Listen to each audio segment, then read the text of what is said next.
In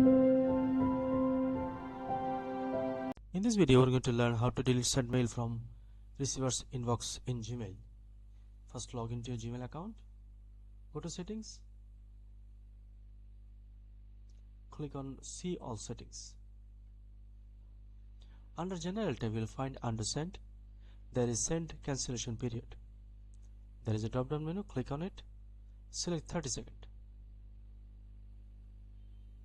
Click on save changes. So changed option will be saved.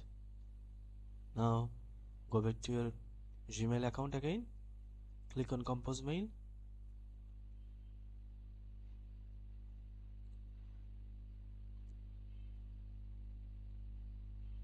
Simply put receiver's email ID in this box. Click on send. Click OK. You will find undo option here. Simply select undo. Sending undone. So sending is cancelled. That's how you can delete sent mail from receiver's inbox in Gmail. However, you need to click undo and within 30 seconds after sending mail. If 30 seconds is over, you can't delete send mail from receiver's inbox. That's it for today. Hope to see you in my next video. Bye for today.